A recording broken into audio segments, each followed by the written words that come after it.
ہمارا ایمان ہے، ہمارا مذہب مرنے والا مذہب نہیں ہے۔ جنہوں نے ہمارے مذہب کو مارنے کے لیے اپنے تیر و تفنگ چلائے ہیں وہ خود مٹ گئے مذہب اسلام سے۔ 3 دن پہلے الجمعیت کے صدر حضرت مولانا ارشد مدنی صاحب نے آندھرا پردیش کے اندر 5 لاکھ مسلمانوں کو جمع کیا تھا۔ السلام علیکم، میں ہوں شاکر اور آپ دیکھ رہے ہیں ایس کے بھارت لائیو۔ جی ہاں پیارے دوستوں، میں آپ کو بتا دوں کہ اس پروگرام کے اندر حضرت مولانا ارشد مدنی صاحب نے ایک بہت بڑا بیان کیا ہے جو ہر مسلمان کو ضرور سننا چاہیے۔ پیارے دوستو، مولانا ارشد مدنی صاحب نے آندھرا پردیش کے اس پروگرام میں وقف ترمیمی بل کو لے کر بہت بڑے اعلان کیے ہیں۔ ہندوستان کے اندر ہندو مسلم کے نام پر جو فرقہ پرستی ہو رہی ہے اس پر بھی حضرت مولانا ارشد مدنی صاحب نے بہت بڑا بیان دیا ہے۔ اور پیارے دوستو، اتنا ہی نہیں، حضرت مولانا ارشد مدنی صاحب نے موجودہ سرکار کو لے کر یہ بھی بتایا کہ موجودہ سرکار کتنی بیساکھیوں پر کھڑی ہے۔ دوستو، اور بھی کئی مدعے ہیں جن پر حضرت مولانا ارشد مدنی صاحب کھل کر کے بولے ہیں۔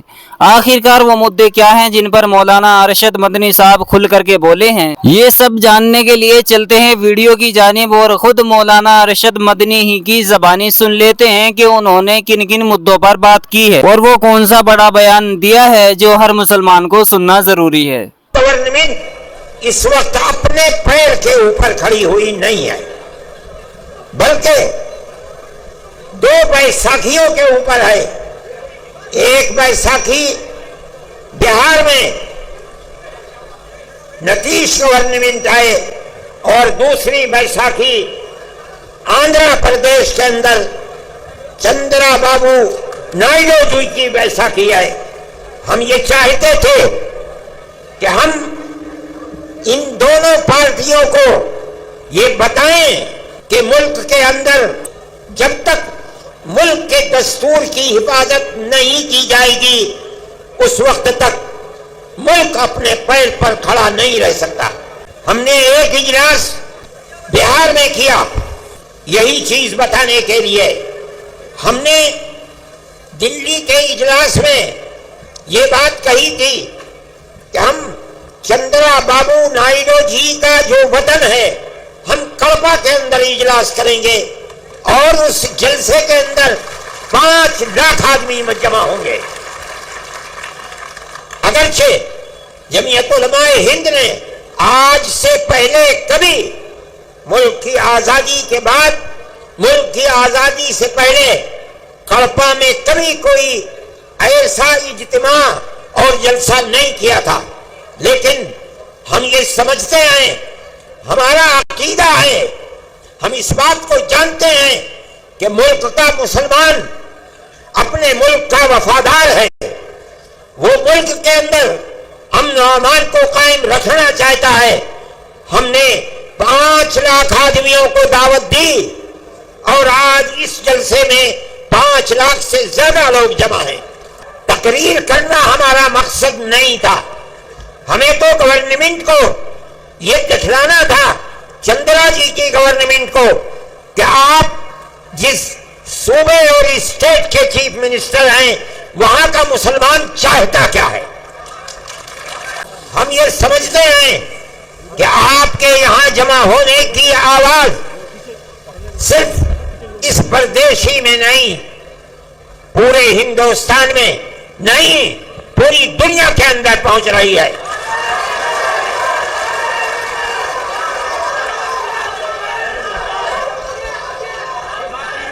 ہم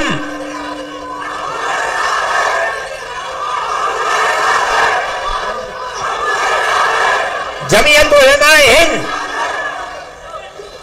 علماء ہند یقینی سمجھتی ہے کہ اللہ اگر چاہے گا تو یہ بل ریجیکٹ ہوگا، پاس نہیں ہوگا انشاءاللہ۔ آپ کی گورنمنٹ جن بیساکھیوں کے اوپر بی جے پی گورنمنٹ ٹکی ہوئی ہے، آپ کی گورنمنٹ اس آواز کے بعد جو آج آپ آواز دے رہے ہیں، یقیناً اس بل کی مخالفت کرے گی۔ ہم اس ملک کے رہنے والے ہیں، ہمارے اس ملک کے اندر کیرلا سے لے کر کشمیر تک اور منی پور سے لے کر بمبئی تک ہمارے لاکھوں اوقاف ہیں۔ آج سے نہیں، اس ملک میں مسلمان 1300 سال سے رہتا ہے۔ 1300 سال سے کیرالہ سے لے کر شمالی ہندوستان تک، مغربی ہندوستان سے لے کر مشرقی ہندوستان تک 1400 سال سے ہمارے اوقاف ہیں۔ بڑی بڑی مسجدیں ہیں، دلی کی جامع مسجد سے بادشاہوں کی بنائی ہوئے بڑی بڑی مسجدیں ہیں۔ آج تک قانون یہ تھا کہ جو قبرستان ہے یا مسجد ہے یا خانقاہیں ہیں، اگرچہ ان کے کاغذات نہیں ہیں، لیکن ان کی صورت یہ بتا رہی ہے کہ وہ مسجد ہے، اس کا مطلب ہے کہ وہ مسلمانوں کا وقف ہے۔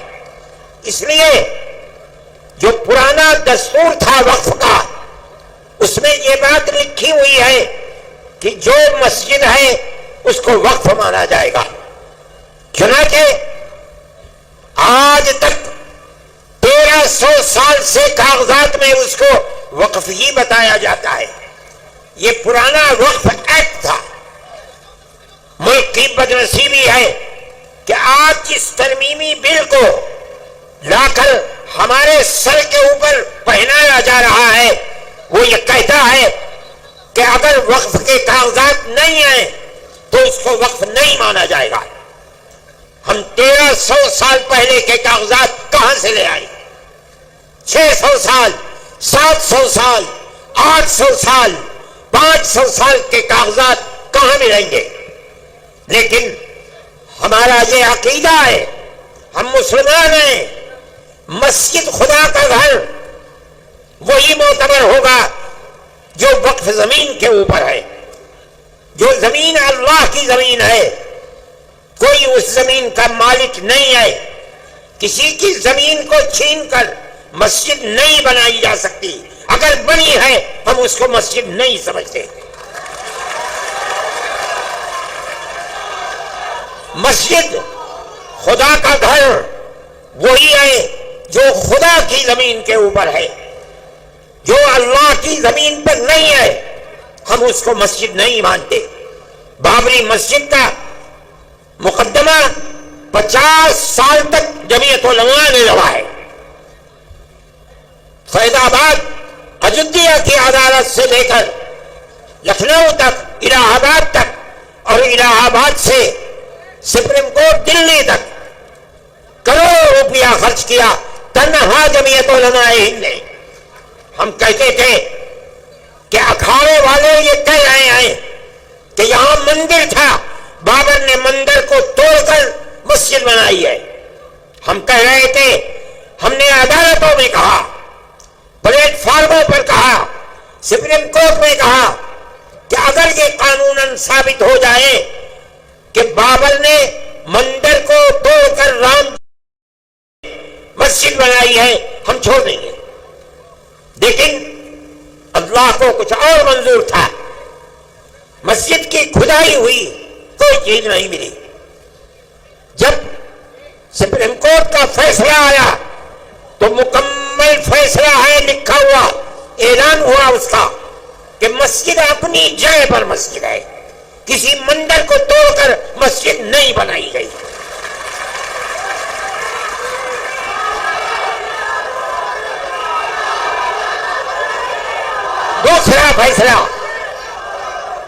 دوسرا فیصلہ یہ ہے سپریم کورٹ کا کہ جن لوگوں نے مسجد کو شہید کیا، مسجد کے اندر گھس کر بت رکھا ہے، وہ مجرم ہیں۔ لیکن ہم یہ سمجھ رہے تھے کہ تیسرا فیصلہ اب یقیناً یہ آئے گا کہ مسجد مسجد ہے، مندر نہیں ہے، مسلمانوں کا حق ہے۔ لیکن تیسرا فیصلہ آیا کہ ہم مسجد اکھاڑے کو دیتے ہیں، ہم کچھ نہیں کر سکے، وہ ہماری سب سے بڑی عدالت ہے، لیکن ہمیں اس بات کی خوشی ہے کہ بابری مسجد مسجد تھی، ہندوستان کا سپریم کورٹ بتاتا ہے مسجد اپنی جگہ پر ہے۔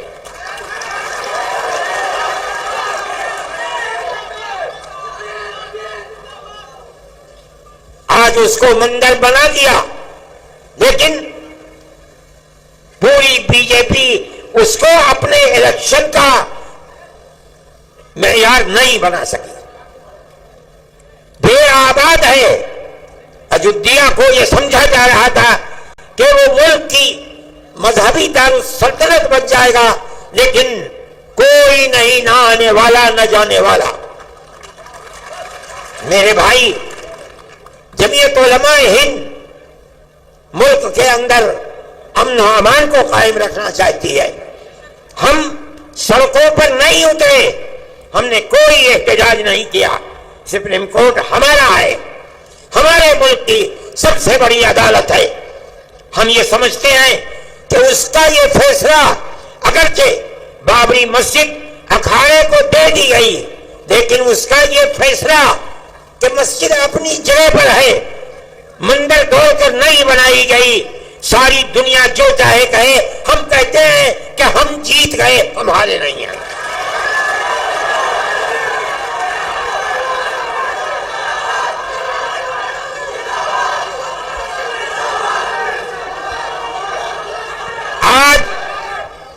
آج یہ مسئلہ وقف کا چلا دیا، ایک وقف کا قانون بنا ہوا ہے، ملک کی آزادی سے پہلے سے بنا ہوا ہے۔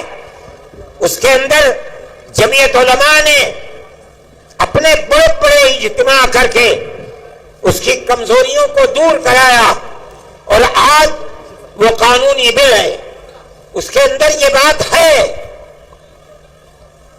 وقف بائی یوزر، کہ جو وقف کی حیثیت سے، مسجد کی حیثیت سے، درگاہ کی حیثیت سے،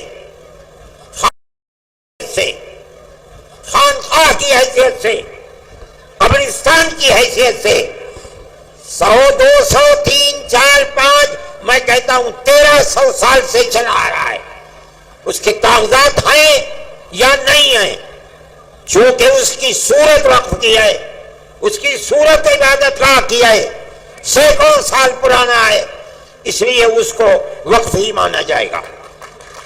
اسی قانون پر عدالتوں کے فیصلے ہیں، وقف کونسل کے فیصلے ہیں، وقف بورڈ کے فیصلے ہیں۔ کیوں؟ اس لیے کہ ہندوستان میں مسلمان اسلام کا ماننے والا ہے۔ قانون یہ ہے کہ جو وقف ہے وہ وقف ہی رہے گا، جس کی صورت وقف کی ہے اگرچہ اس کے کاغذات نہ ہو، اس کو وقف ہی مانا جائے گا۔ آج تک اسی کے اوپر عمل ہو رہا ہے۔ آج یہ ترمیمی بل، میں جس کی صورت کو برا سمجھتا ہوں، وہ ترمیمی بل یہ آ رہا ہے کہ اگر کاغذات نہیں ہیں اس وقف کو وقف نہیں مانا جائے گا۔ اس کا مطلب ہے کہ گورنمنٹ اس کو کھا جائے گی۔ ہمارے ہزاروں اوقات، لاکھوں اوقات، 800 سال، 700 سال، 600 سال پرانے بڑی بڑی مسجدیں ہیں، اور ان سے ملحقہ زمینیں ہیں جن کو یہ گورنمنٹ کھانا چاہتی ہے۔ ہم نے آپ کو جمع کیا ہے تاکہ آپ اپنی صوبائی گورنمنٹ کے سامنے اپنے اس نظریے کو رکھیں کہ مذہبی اعتبار سے ہمارے اوقاف ہیں، اس کے خلاف اگر کوئی نیا بل آتا ہے جو ہماری ان اوقاف کو ہڑپ جانے کے لیے قانون بناتا ہے، ہم اس قانون کو قبول کرنے کے لیے تیار نہیں ہیں۔ نعرہ تکبیر، جمعیت علماء ہند، مولانا ارشد مدنی۔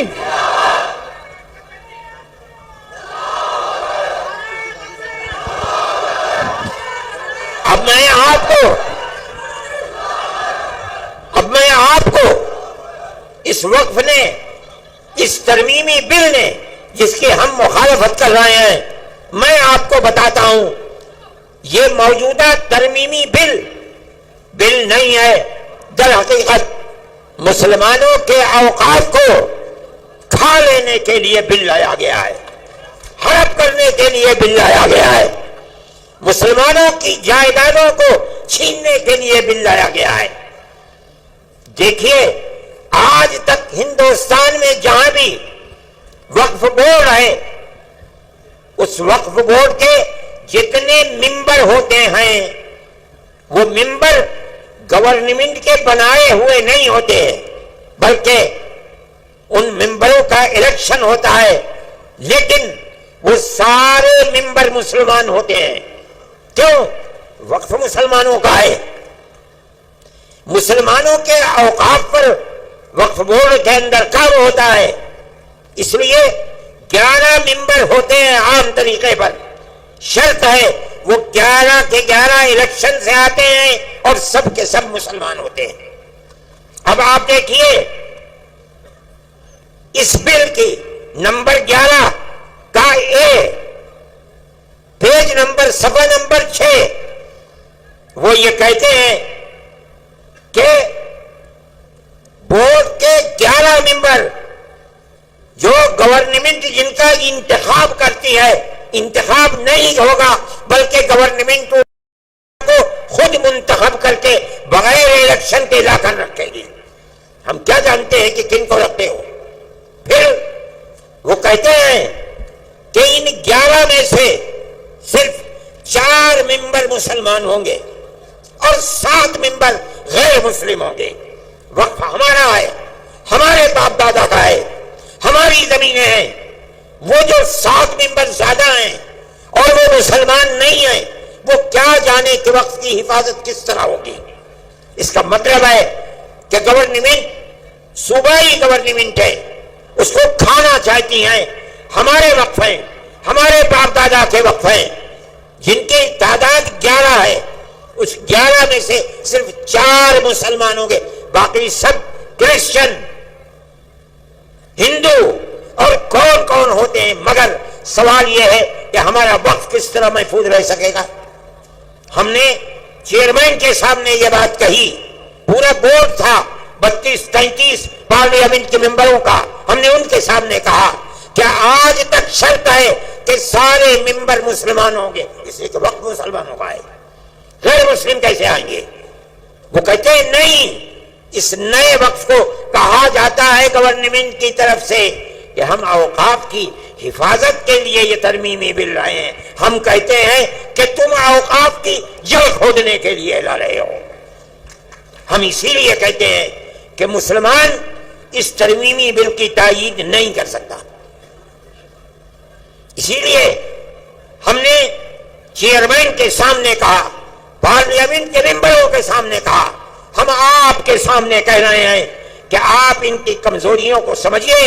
یہ کہہ رہے ہیں کہ ہم مسلمانوں کے اوقاف کی حفاظت کے لیے ترمیمی بل لائے ہیں، ہم کہتے ہیں جھوٹ بول رہے ہو، تم اوقاف کو مسلمانوں کی آگ لگانے کے لیے یہ بل لائے ہو۔ دوسری بات،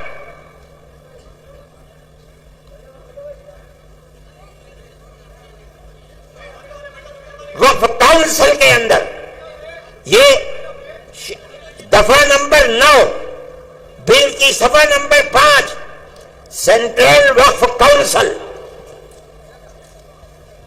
اس کے 22 ممبر ہوں گے۔ یہ دوسری چیز ہے، ان 22 ممبران کے اندر وہ کیا کہتے ہیں؟ نمبر 1 9B کہتے ہیں 3 ممبران پارلیمنٹ ہوں گے، ان کا مذہب کیا ہوگا؟ کچھ نہیں ہے۔ پھر فرماتے ہیں 2 جج ہوں گے، مذہب کی کوئی قید نہیں، 3 اور 2 5۔ 1 وکیل ہوگا جس کو گورنمنٹ لے کر آئے گی، مذہب کی کوئی قید نہیں۔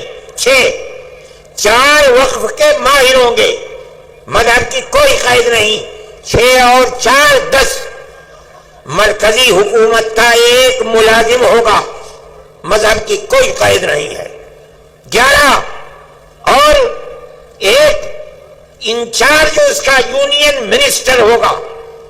12 کوئی قید نہیں۔ 9C کے اندر 10 مسلمان ہوں گے. آپ کیا سمجھے؟ مسلمانوں کا وقف بل ہے جس کو لا رہے ہیں، لیکن اس کے اندر 10 مسلمان اور 12 غیر مسلم ہیں. مسلمانوں کی تعداد کم کیوں ہے؟ اگر ووٹنگ ہوگی اکثریت کدھر جائے گی؟ وقف ہمارا ہے، ہمارے باپ دادا کا ہے. جس طرح ملک کی آزادی کے بعد سے آج تک وقف کونسل کے اندر، وقف بورڈ کے اندر سب کے سب ایک یونین منسٹر کے علاوہ سارے مسلمان ہوتے تھے. گورنمنٹ کی طرف سے ان کو داخل نہیں کیا جاتا تھا، ان کا الیکشن ہوتا تھا. آپ کو وہ قانون کیوں خلاف لگتا ہے؟ ہمارے باپ دادا کا وقف ہے، مسلمان اس کے انچارج ہوں گے، مسلمان ان کے اپنے اوقاف کے رکھوالے بنیں گے. ہم اسی لیے اس کی مخالفت کرتے ہیں. اور آگے چلیے، فرماتے ہیں وقف کے بارے میں مختصر کر کے بتاتا ہوں. وقف کے ہونے یا نہ ہونے کا فیصلہ وقف بورڈ کیا کرتا ہے. یہ پرانے وقف بورڈ کے دستور کی 40ویں دفعہ ہے کہ کوئی زمین ہے، عمارت ہے، اس کو لایا گیا کہ یہ وقف کی عمارت ہے. اس کا فیصلہ کون کرے گا؟ وقف بورڈ کرے گا. یہ جو موجودہ ترمیم ہے، اس کا دفعہ نمبر 20 صفحہ نمبر 9 یہ کہتا ہے کہ ہم دفعہ 40 کو ختم کرتے ہیں. کیا مطلب؟ بورڈ کو یہ اختیار نہیں ہے کہ وہ کسی چیز کے وقف ہونے کا فیصلہ کرے.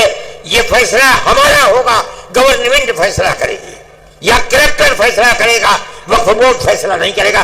وقف بورڈ کے ناک، کان، ہاتھ، پیر کاٹ دیے گئے. آگے کہتے ہیں 3 دفعات ہیں. دفعہ 107 آج کے وقف کے اندر یہ دفعہ ہے 107. کیا ہے؟ اگر کسی آپ کے شہر کی عمارت میں کوئی آدمی 50 سال سے قبضہ کیے ہوئے ہے، اتنے لمبے اتنا حق ہو گیا کہ اب اس جائیداد کو جو چھوڑا نہیں سکتا. یہ قانون ہے 1963 کا. لیکن جو پرانا وقف بورڈ تھا اس کے اندر یہ بات تھی کہ اگر یہ جائیداد وقف جائیداد ہے تو وقف بورڈ اس کو چھوڑا سکتا ہے.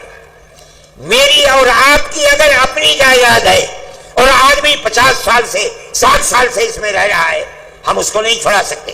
لیکن اگر وہ جائیداد وقف جائیداد ہے اور اس جائیداد پر کسی نے قبضہ 50 سال سے 60 سال سے کر رکھا ہے، وقف بورڈ کو یہ اختیار حاصل ہے، کورٹ میں جائے اس کو چھوڑنا پڑے گا. کیوں؟ یہ وقف جائیداد ہے. آج یہ قانون کہتا ہے کہ ہم اس نئے قانون کے اندر دفعہ 107 کو ختم کرتے ہیں اور کہا جا رہا ہے کہ ہم یہ لا رہے ہیں اوقاف کی حفاظت کے لیے. ایسا جھوٹ بولا جا رہا ہے. یعنی اگر وقف مقبرے کے اوپر، مان لیجئے مسجد کے اوپر، پنجاب میں مسجدوں کے اندر لوگ رہتے ہیں، مسلمان چلے گئے، اس قانون کے اعتبار سے اگر وقف بورڈ جائے اور جا کر یہ کہے کہ اس مسجد کو خالی کرو، پرانا وقف قانون کہتا ہے خالی کرنا پڑے گا. لیکن یہ کہتا ہے کوئی ضرورت نہیں ہے، اس نے ہمارے وقف کو کھا لیا. اور آگے چلیے، دفعہ 108 میں کوئی پاکستان چلا گیا، اس کی جائیداد فوراً کسٹوڈین نے اپنے قبضے میں کر لی.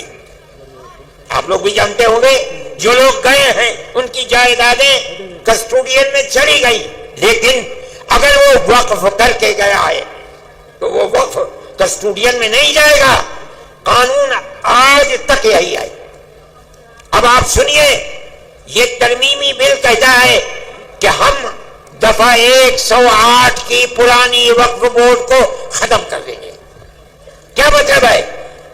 ساری ان کی دی ہوئی مسجدیں، جائیدادیں، اگر آج تک ان کے اوپر کسٹوڈین کا قبضہ نہیں ہے، اس ترمیمی بل کے آنے کے بعد سب کسٹوڈین قبضہ کر لے گی، چاہے وہ مسجد ہو چاہے قبرستان ہو۔ میرے بھائی، میں یہ آپ کو اس لیے بتا رہا ہوں کہ اگر آپ کے صوبے سے اس کی تائید ہوتی ہے تو اس کا مطلب یہ ہے کہ وہ زمینیں، وہ مقبرے، وہ درگاہیں جو آج تک وقف کے اندر داخل تھیں اب وہ وقف سے نکل جائیں گی۔ ہم اسی بنیاد پر کہتے ہیں آپ حضرات کی یہ آواز جو آج اس میدان سے ابھر رہی ہے، انہی بنیادوں کے اوپر ہم کہتے ہیں کہ وہ آواز اس وقف کے ترمیمی بل 2024 کے خلاف یہ آواز اٹھنی چاہیے۔ جمعیت علماء ہند، میں نے آپ سے کہا تھا کہ ایک مذہبی جماعت ہے، ہمارا سیاست سے کوئی تعلق نہیں ہے، ہم آپ کی گورنمنٹ سے، صوبائی گورنمنٹ سے یہ کہتے ہیں کہ مسلمان، پورے ملک کا مسلمان یہ سمجھتا ہے کہ یہ وقف ترمیمی بل مسلمانوں کے اوقاف کو برباد کرنے کے لیے، ہڑپ کرنے کے لیے، جو چند مثالیں میں نے آپ کو بتائی ہیں، یہ تو 3 صفحے ہیں ہمارے، آپ اس کے خلاف اپنی رائے کو متحد کریں۔ میں یہ سمجھتا ہوں کہ آپ کے اس جمع غفیر کے جمع ہو جانے کے نتیجے میں یقیناً یہ آواز ارباب اقتدار کے کانوں تک پہنچے گی انشاءاللہ، اور یہ بات ہوگی کہ بی جے پی گورنمنٹ کے اس مسلمانوں کی جائیداد کو آگ لگانے اور کھانے والے بل کی مخالفت کی جائے گی۔ جمعیت علماء ہند آج کے وہ حالات جو اس دنیا کے اندر ہیں یا ملک کے اندر ہیں، ان کو بڑے گہرے طریقے پر دیکھتی ہے۔ ملک کے اندر جو بات چیت چل رہی ہے فرقہ پرستی کی، چاہے وہ مکانوں کے اوپر بلڈوزر چلنے کی بات ہو، یا آسام کے اندر مسلمانوں کو ملک کے اندر رہنے کے حق سے محروم کرنے کی ہو، یا مسلمانوں کے مدرسوں کو بے بال و پر کرنے کی ہو، جمعیت علماء ہند ان تمام چیزوں کی مخالفت کرتی ہے۔ اسی طرح ہم فلسطین کے مسئلے کو، اگرچہ ہمارے ملک کے پرائم منسٹر نے پہلے دن یہ بات کہی تھی کہ فلسطین کے لوگ دہشت گرد ہیں، میں نے اس وقت یہ بات اخبارات میں دی تھی اور میڈیا کے اندر دی تھی کہ مجھے افسوس ہے کہ ارباب اقتدار یہ نہیں جانتے کہ مسئلہ کیا ہے۔ مسئلہ تو صرف اتنا ہے کہ اسرائیل کو یورپ اور امریکہ نے خلافت اسلامیہ ترکیہ کو توڑ کر اسرائیل کو جنم دیا، بیت المقدس اس میں نہیں تھا۔ اس کے بعد امریکہ یورپ نے مل کر اسرائیل میں اپنی فوجیں بھیج کر فلسطین کے اوپر قبضہ کیا، بیت المقدس پر قبضہ کیا، ہزاروں آدمی مارے گئے، بیت المقدس پر قبضہ کیا، فلسطین کو اپنا غلام بنا لیا۔ اس کے بعد پھر شام کے اوپر حملہ کیا اور گولان کی پہاڑیوں پر قبضہ کر کے یہودیوں کی بستیاں بسا دیں۔ اگر یہ کہتے ہو کہ فلسطینی دہشت گرد ہیں، آزادی کی لڑائی نہیں ہے، تو ماننا پڑے گا کہ جواہر لال نہرو جنہوں نے یہاں آزادی کی لڑائی لڑی ہے وہ بھی دہشت گرد تھے۔ ماننا پڑے گا گاندھی جی دہشت گرد تھے، ابوالکلام آزاد دہشت گرد تھے۔ اس کا مطلب ہے کہ تم کچھ نہیں جانتے۔ ان کا موقف بدلا، اب وہ یہ کہتے ہیں کہ ہم فلسطینیوں کے ساتھ ہیں۔ ہم یہ سمجھتے ہیں کہ جو کچھ اسرائیل کر رہا ہے وہ تنہا اسرائیل نہیں ہے، پورے امریکہ کی طاقت، امریکہ کے اسلحے، امریکہ کے بمبار طیارے، سب کچھ اسرائیل کے ساتھ ہیں، اور مسلمان بچوں کو، عورتوں کو، بوڑھوں کو، جوانوں کو مارا جا رہا ہے، اور ان کو بھوک کی تپش کے اندر ان کی جان نکالی جا رہی ہے۔ ہم اس کے مخالف ہیں۔ ہم یہ سمجھتے ہیں کہ جو دنیا کے اندر ہو رہا ہے دنیا مخالفت کر رہی ہے۔ وہ اسرائیل کو ظالم سمجھتی ہے،